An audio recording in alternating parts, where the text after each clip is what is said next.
Infer media کا شکر گزار ہوں کہ کمال مہربان ہمیں آج بلا کر کچھ کہنے کا موقع فراہم کیا.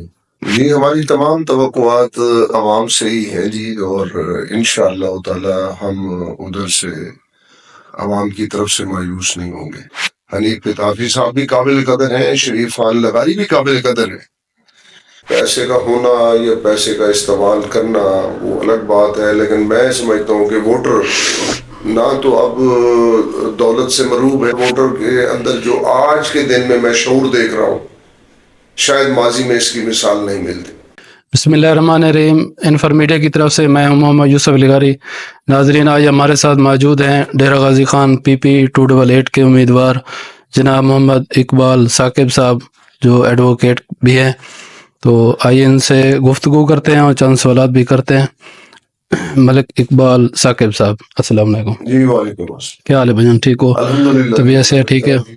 اللہ میں سب سے پہلے تو انفر میڈیا کا شکر گزار ہوں کہ کمال مہربان ہمیں آج بلا کر کچھ کہنے کا موقع فراہم کیا. جزاک اللہ. اچھا ملک اقبال ثاقب صاحب، الیکشن کمپین میں آپ بہت کم ہی نظر آئے ہیں، تو لیکن آپ جس شخصیت کے ساتھ کھڑے ہیں اس کا کافی ووٹ بینک ہے. آپ اس الیکشن میں اپنی عوام سے کتنی توقع رکھتے ہیں؟ جی ہماری تمام توقعات عوام سے ہی ہے جی، اور انشاءاللہ تعالی ہم ادھر سے عوام کی طرف سے مایوس نہیں ہوں گے. الیکشن کمیشن کی طرف سے ہو سکتے ہیں، دوسرے حلقوں کی طرف سے ہو سکتے ہیں، مقتدر قوتوں کی طرف سے ہو سکتے ہیں. عوام سے تو بالکل مایوس نہیں ہے جی. ہماری تمام تر امیدوں کا محور اور مرکز جو ہے وہ عوام ہی ہے. صحیح.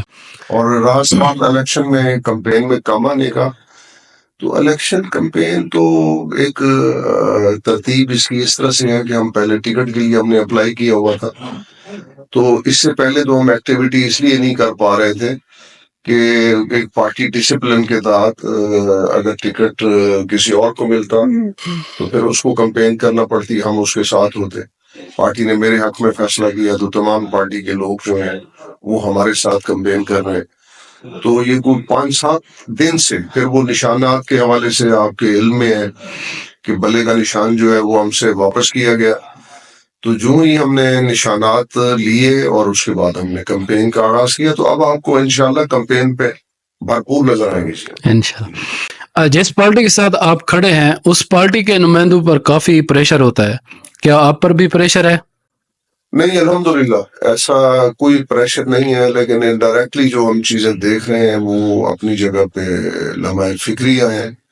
اور میرے خیال میں پاکستان کی تاریخ میں اس طرح کے پہلے انتخابات نہ ہم نے دیکھے ہیں نہ کسی اور نے دیکھے ہوں گے. تو یہ الیکشن جو ہے وہ ہمیشہ فری فیئر اور ایک آزاد فضا میں ایک خوشگوار ماحول میں ہوتے ہیں. اور الیکشن کا مقصد یہی ہے کہ لوگوں کی رائے، عوام کی رائے جو ہے وہ لی جائے، اور حکومتیں ہمیشہ عوام کی رائے اور مرضی کے مطابق بنتی. تو یہ خوف و ہراس اور یہ لوگوں کو دیوار کے ساتھ لگانا یہ قرین انصاف نہیں ہے. اور پھر الیکشن کے اوپر بھی ایک سوالیہ نشان، کوشچن مارک جو ہے وہ بنتا ہے. سابقہ الیکشن میں محترمہ زرتاج گل صاحبہ کے ساتھ ڈاکٹر شہینہ نجیب کھوسہ صاحبہ تھے. اس مرتبہ وہ منظر عام پر نہیں ہے، اس کی کوئی خاص وجہ؟ کوئی خاص وجہ نہیں ہے. ڈاکٹر شہینہ صاحبہ جو ہے وہ اس وجہ سے زیادہ ایکٹیو نہیں ہے کیونکہ وہ کینڈیڈیٹ نہیں ہے. کینڈیڈیٹ صاحب کے سامنے ایکٹیو ہیں. ڈاکٹر شہینہ نے ابھی 2 دن پہلے میرے حق میں اعلان کیا ہے ان کا جو حلقہ اثر ہے، جو ان کا ووٹ بینک ہے، تو انہوں نے اعلان بھی کیا ہے اور وہ ساتھ کے ساتھ کمپین بھی کر رہی ہیں. ابھی آج کے دن میں ان کے بارے میں سنا ہے کہ ان کو ان کا ہاسپٹل جو ہے اس کو سیل کرنے کی دھمکی دی گئی ہے. تو میرا خیال ہے یہ الیکشن کے ماحول کے منافی ہے، اور الیکشن کی جو ریکوائرمنٹس ہیں، الیکشن کے جو تقاضے ہیں، جس طرح سے ایک ماحول کو فری فیئر ہونا چاہیے اور لیول پلینگ فیلڈ ہونا چاہیے. تو میرا خیال ہے ہمارے پاس وہ فیلڈ ہی نہیں ہے. لیول پلینگ کی تو بہت دور کی بات ہے کہ اب ڈاکٹر صاحبہ جو ہیں وہ ایک پڑھی لکھی کمیونٹی سے تعلق ہے، پروفیشن کے اعتبار سے وہ ڈاکٹر ہیں اور پریکٹسنگ ڈاکٹر ہیں. کسی ڈاکٹر کو اس طرح کی کوئی اگر تھریٹ مل جائے تو میرا خیال ہے کہ یہ مناسب بات نہیں ہے اور یہ نہیں ہونا چاہیے کہ یہ باتیں ہمارے امیج کو اور ہمارے جو جمہوری سسٹم ہے اس کے لیے بہت مضر ہے اور نقصان دہ. جس شخصیت کے ساتھ آپ کھڑے ہیں اس الیکشن میں حنیف پتافی اور شریف خان لغاری صاحب بھی اسی شخصیت کا نام استعمال کر کے ووٹ مانگ رہے ہیں. کیا اس سے آپ کے ووٹ پر فرق پڑ سکتا ہے؟ جی میں نہیں سمجھتا. یہ الیکٹرانک میڈیا کا دور ہے, یہ سوشل میڈیا کا دور ہے, لوگ باخبر ہیں, لوگوں میں ایک اویئرنیس آ گئی ہے. اس میں کوئی شبہ نہیں ہے کہ یہ جو دونوں نام آپ نے لیے یہ ہمارے ساتھ تھے, ہمارے ساتھی رہے ہیں, ان کا ہمارے ساتھ ایک بڑا اچھا تعلق رہا ہے. حنیف پتافی صاحب بھی قابل قدر ہیں, شریف خان لغاری بھی قابل قدر ہیں. ان کا یہ ہے کہ وہ اگر پارٹی کے ساتھ رہے تو اس وقت وہ پارٹی کے ٹکٹ پر نہیں ہے. پارٹی نے شاید پارٹی ان کو کنسیڈر کرتی, لیکن ان کی کوئی اپنی ذاتی وجوہات کی بنیاد پہ انہوں نے پارٹی ٹکٹ کو ایکسپٹ نہیں کیا. تو اس وقت وہ آزاد امیدوار کے طور پہ الیکشن لڑ رہے ہیں. تو جہاں دوسرے کینڈیڈیٹ کا تعلق ہے تو میرا خیال ہے کہ انہیں پارٹی کے فیصلے کی پابندی کرنی چاہیے. ہمیشہ وہ پارٹی کے ساتھ رہے, ان کا پارٹی کے ساتھ بڑا اچھا رول رہا ہے اور اب بھی وہ پارٹی میں کلیم کرتے ہیں. تو میں سمجھتا ہوں کہ پارٹی نے جو فیصلہ کیا ہے ان کو پارٹی ڈسپلن کی پابندی کرنی چاہیے. سابقہ الیکشن میں سردار زیادہ تھے, اس الیکشن میں سرمایہ دار زیادہ ہے. کیا اس سے عوام کو نقصان ہو سکتا ہے؟ نہیں, میرا خیال ہے کینڈیڈیٹ بننے میں سردار بھی یکساں طور پہ حق رکھتے ہیں, سرمایہ دار بھی یکساں طور پہ حق رکھتے ہیں. میرا خیال ہے جو عوامی فیصلہ ہوگا وہ بڑا مختلف ہوگا. جن لوگوں کو یہاں ہمارے ڈی جی خان کے اندر کنسیڈر بھی نہیں کیا جاتا, ان کا شمار بھی نہیں کیا جاتا تھا, ان کو اہمیت ہی نہیں دی جاتی تھی. یہ پی ٹی آئی نے پاکستان کی تاریخ میں پہلی مرتبہ وہ جو ممولے ہیں ان کو شہبازوں سے لڑا دیا ہے, اور یہ پہلی دفعہ مڈل کلاس کے لوگ جو ہیں وہ ان کا مقابلہ کر رہے ہیں. اس کے جو نتائج برآمد ہوں گے وہ آپ کے لیے حیران کن ہوں گے.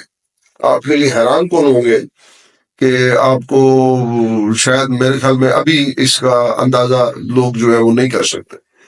تو یہ غیر متوقع ریزلٹس آئیں گے. اس کی وجہ یہ ہے, میرے ایک دوست کو میں نے فون کال کی اور میں نے انہیں کہا کہ الیکشن کمپین میں آگے شریک ہوں. اس نے بڑی ایک اچھی بات کہی. اس نے کہا کہ پہلے جو الیکشنز ہوتے تھے وہ کینڈیڈیٹ لڑتے تھے, یہ پہلا الیکشن ہے جسے میں دیکھ رہا ہوں کہ اس کو ووٹر لڑ رہا ہے. یقیناً. تو جب ووٹر لڑ رہا ہے تو پھر اس کے نتائج جو ہیں وہ بھی غیر متوقع اور شاید لوگوں کی توقعات کے برعکس ہوں. انشاءاللہ. جو آج کل کے جو امیدوار ہیں وہ پیسے کا بڑا بے دریغ استعمال کر رہے ہیں, منتخب ہونے سے پہلے بھی بہت کام کرا کر دے رہے ہیں. کیا آپ بھی کوئی ایسا حربہ رکھتے ہیں؟ میرا خیال ہے کہ پیسے کا استعمال جو ہے وہ اس الیکشن میں بے اثر ہو جائے گا. پیسے کا ہونا یا پیسے کا استعمال کرنا وہ الگ بات ہے, لیکن میں سمجھتا ہوں کہ ووٹر نہ تو اب دولت سے مروب ہے, نہ وہ کسی طاقتور شخصیات سے مروب ہے, اور نہ ہی وہ کسی قسم کا انفلوئنس قبول کرنے کے لیے تیار ہے. ووٹر کا مزاج, ووٹر کے جو اس وقت تیور ہے وہ بڑے مختلف ہیں.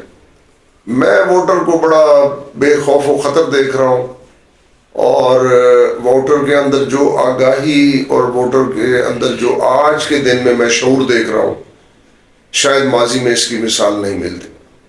اور اس کی وجہ جو ہے وہ سوشل میڈیا, الیکٹرانک میڈیا, اور آپ جو کام کر رہے ہیں, میں سمجھتا ہوں اس کا بھی ایک بڑا رول ہے, اس کا بڑا کردار ہے. تو خاص طور پہ جو تعلیم یافتہ نوجوان ہیں, جس گھر میں اگر ایک بچہ پڑھا لکھا گھر ہے, وہ گھر جو ہے وہ ذہنی طور پر آزاد ہے. تو وہ ووٹ جو ہے وہ دل کا اور ضمیر کا ووٹ ہے. تو میں سمجھتا ہوں کہ لوگ ووٹ جب ڈالتے ہیں تو وہ اپنے سوچ کے مطابق, اپنے ضمیر کے مطابق ڈالتے ہیں. تو اس لیے اس طرح نتائج بڑے برعکس ہوں. انشاءاللہ. سپریم کورٹ کے بلے کے فیصلے سے آپ کتنا فیصد مطمئن ہیں؟ سپریم کورٹ کے فیصلے سے جی میں اتنا مطمئن ہوں جتنا پاکستان کی عوام مطمئن ہے.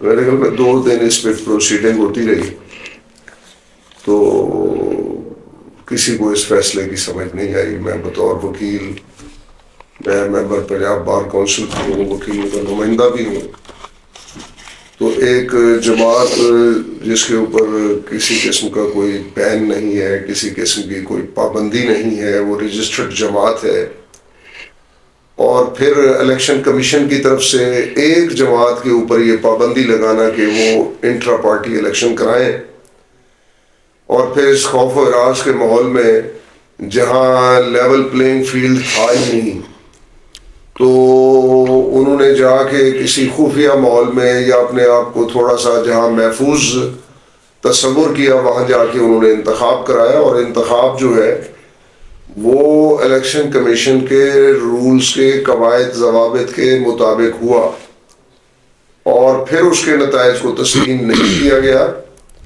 اور اس میں ایسے لوگوں کو کینڈیڈیٹ تصور کیا گیا جو پارٹی کے کارکنان ہی نہیں ہے، پارٹی کا حصہ ہی نہیں ہے. تو جو پارٹی کے کارکنان نہیں ہیں، جن کی بنیادی رکنیتیں منسوخ ہو چکی ہیں، وہ کس طرح الیکشن میں پارٹیسپیٹ کرتے؟ تو لہذا خیر سپریم کورٹ کا جو فیصلہ ہے، کیونکہ عدالت عظمیٰ پاکستان ہے، تو اس کے فیصلے کو بھی ہم نے تسلیم کیا. میرا خیال یہ ہے کہ یہ جو بھی حالات پیدا کیے گئے، میں جہاں تک سمجھ پایا ہوں اس کا مقصد یہ تھا کہ پی ٹی آئی جو ہے وہ راہ فرار اختیار کرے گی، اور پی ٹی آئی ان انتخابات کا بائیکاٹ کرے گی، کیونکہ کینڈیڈیٹس کو روکا گیا، الیکٹیبلز کو روکا گیا، پھر اس کے بعد تجویز کنندگان کو اٹھایا گیا، تائید کنندگان کو اٹھایا گیا، اور نامینیشن پیپر جو ہیں وہ چھینے گئے. تو یہ سارا کچھ کرنے کے باوجود پی ٹی آئی نے یہ فیصلہ کیا کہ پی ٹی آئی ہر میدان میں مقابلہ کرے گی، اور پی ٹی آئی بھرپور طریقے سے الیکشنز میں حصہ لے رہی ہے. اور میرا خیال یہی ہے کہ قومی اور ملکی مفاد اسی بات کا متقاضی ہے کہ الیکشن جو ہے وہ اس میں مساویانہ لوگوں کو حقوق دیے جائیں، لیول پلینگ فیلڈ دیا جائے، اور کسی جماعت کے اوپر قدغن، اور جماعتوں کو اس طرح سے نہیں دبایا جا سکتا. پیپلز پارٹی کو دبانے کی کوشش کی گئی، پیپلز پارٹی بھی ایک حقیقت ہے. مسلم لیگ نون کو بھی ایک مرتبہ دبانے کی کوشش کی گئی، تو مسلم لیگ نون بھی ایگزسٹ کرتی ہے، اور اسی طرح پاکستان تحریک انصاف کو اور منظر سے ہٹانے کی اگر کوشش کی جا رہی ہے تو میرے خیال میں یہ ممکن نہیں ہے. تو جہاں تک سوال ہے ملکی قوانین کا، تو ہم ان کا احترام کرتے ہیں، ریسپیکٹ کرتے ہیں، اپنے اداروں کی ریسپیکٹ کرتے ہیں، عدلیہ کی ریسپیکٹ کرتے ہیں. تو میرا خیال یہ ہے کہ پاکستان کے مفاد میں یہی ہے کہ آپ تمام جماعتوں کو جو ہے وہ یکساں مواقع فراہم کریں، اور الیکشن کے اندر جو ہے وہ فری فیئر ایک ایٹماسفیئر دیا جائے تاکہ لوگ اپنی رائے کا آزادانہ طور پہ اظہار کر سکیں. آپ کی پارٹی نے پچھلے الیکشن سے پہلے نئے صوبے کا وعدہ کر کے ووٹ لیا، کیا اس مرتبہ بھی اس طرح کا کوئی پلان ہے؟ میرا خیال ہے جی وہ پلان کوئی، ہماری پارٹی نے تو یہ وعدہ کیا تھا کہ پنجاب کے 4 صوبے ہونے چاہیے، اور وہ اس لیے کہ جو 63% پنجاب ہے وہ ایک صوبہ ہے، جو 27% پنجاب جو مشرقی پنجاب تھا جو انڈیا میں آیا اس کے 4 صوبے ہیں. انہوں نے 4 صوبے بنائے، اور بہترین طریقے سے وہ صوبے جو ہیں وہ چل رہے ہیں.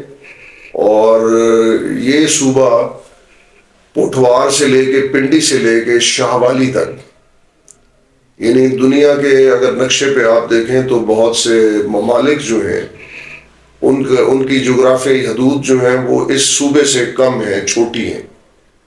تو اتنا بڑا صوبہ جو ہے وہ ان مینیجیبل ہے. وہ شاید ممکن نہیں ہوتا کہ ایک وزیر اعلیٰ جو ہے وہ پورے صوبے کے اوپر اپنی قدرت رکھتا ہو، یا وہ صوبے کو صحیح طریقے پہ وہ چلا پائے. تو یہ میں سمجھتا ہوں کہ یہ پارٹی نے جو ہے وہ واضح ایک منشور دیا تھا. اب بھی ہم اسی منشور کے قائل ہیں کہ صرف سریکی صوبہ نہیں، جنوبی پنجاب نہیں، بلکہ اس کو 4 حصوں میں تقسیم کیا جانا چاہیے. یہ پاکستان کے مفاد میں ہے، اور لوگوں کی آسانی یہی ہے کہ چھوٹے چھوٹے یونٹس بنائے جائیں. اور پوری دنیا میں نظام چل رہا ہے، انڈیا میں آپ کے سامنے ہے کہ وہاں پہ چھوٹے چھوٹے صوبے جو ہیں وہ بنائے گئے، تو وہ بہترین طریقے سے چل رہے ہیں. اچھا ملک صاحب، آخر میں آپ ہمارے ویورز اور اپنے ورکرز کو کیا پیغام دینا چاہیں گے؟ میں ورکرز کو یہ پیغام دوں گا کہ انہیں مایوس نہیں ہونا چاہیے، انہیں مزمحل نہیں ہونا چاہیے، بلکہ میں یہ کہوں گا کہ نہ وہ مزمحل میرے ہم سفر، تجھے شاید اس کی نہیں خبر، انہیں ظلمتوں ہی کے دور پر ابھی کاروان سحر بھی ہے. تو میری التماس یہ ہے کہ سیاسی اعتبار سے چیزوں کا مقابلہ کیا جائے اور ہر میدان میں کیا جائے. قانونی حدود کے اندر رہتے ہوئے جو قانونی لمٹس ہیں ان کو ایکسیڈ نہیں کرنا چاہیے. جذباتی ہونے کی چندہ کوئی ضرورت نہیں ہے. ہم یہ پر امید ہیں کہ ہمارے جو ادارے ہیں وہ اس پہ غور و فکر کریں گے. پاکستان کے مفاد میں یہی ہے کہ ہم فری فیئر الیکشن کرائیں، اور جو پارٹی برسر اقتدار ہے، جو پارٹی اکثریت حاصل کرے، اس پارٹی کو جو ہے وہ اقتدار سونپ دیا جائے.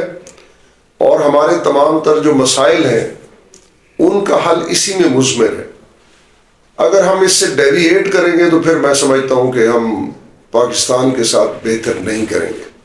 تو الیکشن کا مقصد یہی ہے. اگر الیکشن کی بجائے ہم نے سلیکشن کرنی ہے تو پھر یہ 100 بلین کے قریب کے اخراجات جو ہیں، پھر یہ اس غریب قوم کی جو مقروض قوم ہے اور جو قرضوں کے اوپر سے چل رہی ہے، میں سمجھتا ہوں پھر پیسے کا، وقت کا ضیاع جو ہے وہ نہیں کرنا چاہیے. پھر وہی کیئر ٹیکر حکومتیں تھیں پڑی، اور جیسے بھی اس کو چلایا جا رہا تھا پھر ویسے چلایا جا سکتا تھا. اگر الیکشن ہے تو الیکشن کی اسپرٹ کے مطابق، اس کی روح کے مطابق رہے. جزاک